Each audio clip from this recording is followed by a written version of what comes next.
Hello, Free Range Universe. Shooting a little Thursday Olympic lifting technique tidbit. This is kind of building on some of the ones we did last week regarding footwork and speed and accuracy. We're going to apply it to the split jerk.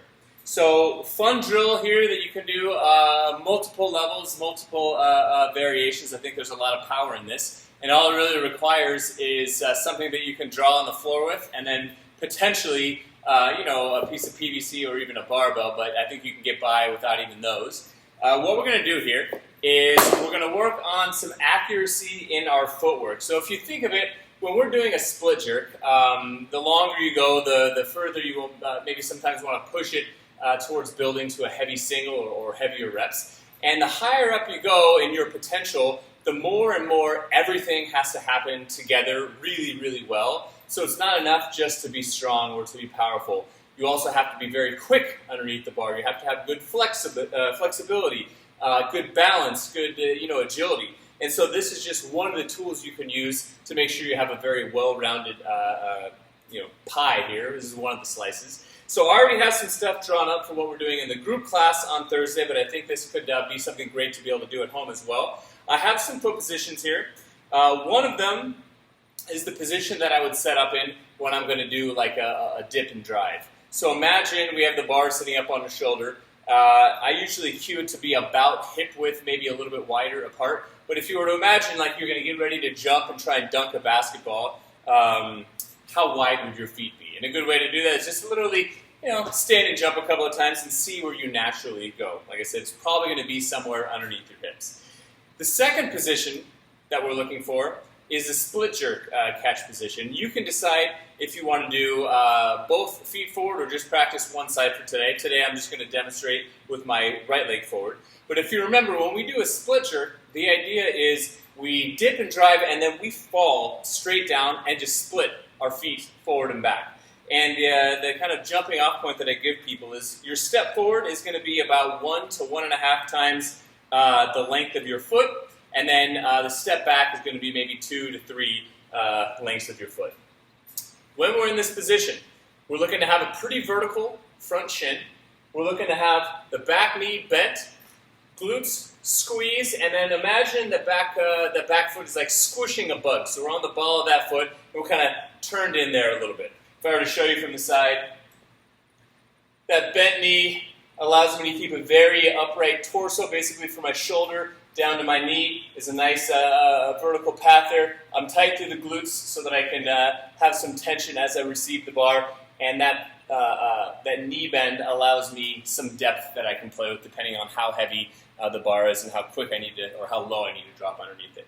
So what I'm going to ask you to do here is we'll set up your feet under the start position, so like I said, where you would naturally jump, and you're going to take some sidewalk chalk or paint or whatever you're comfortable putting on your floor and mark your feet there. And then we're going to find what feels good for a good sturdy jerk position. And once you've kind of established what that looks like, go ahead and trace your front foot just like you did for the starting position, and then you can come back and trace just the kind of front half of your back foot. And we should have these 2 foot positions. And what we're looking to do now, you can get rid of the chalk, is we're going to practice doing unweighted jerks, and not even really worrying about overhead here at first, just the footwork, where you get set up, get your body nice and tight, go through all the same cues that you normally would for a jerk, where you brace your belly and your butt are tight, take a big breath. You're going to do a quick dip and drive, and once you drive, I want you to fall and land in that split jerk position. And the idea is, am I accurate? So on both my front and my back foot, I'm slightly short on it, so I can go maybe a little bit longer on the stance. So we'll try it again.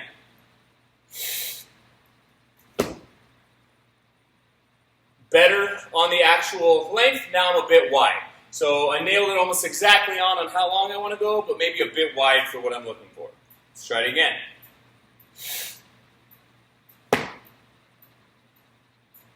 Getting closer.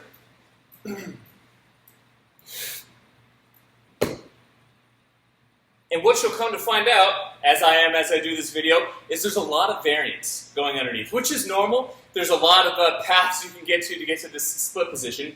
But If you're inconsistent, which is another way of not hitting the same spot every single time, that means every time you have a weight up over your head, the base is slightly different. So what could be made up for in some balance with your legs is now having to be adjusted with the shoulders. So if you ever feel like the shoulders or the wrists are having to work really hard, or even your back, if you're like trying to throw your chest forward, this is a way to help support what's overhead in a more fundamental way. So, like I said, variation 1 is just sitting here, no weight, no arms involved at all, just some footwork. I have a sneeze coming. I don't know if it's going to last.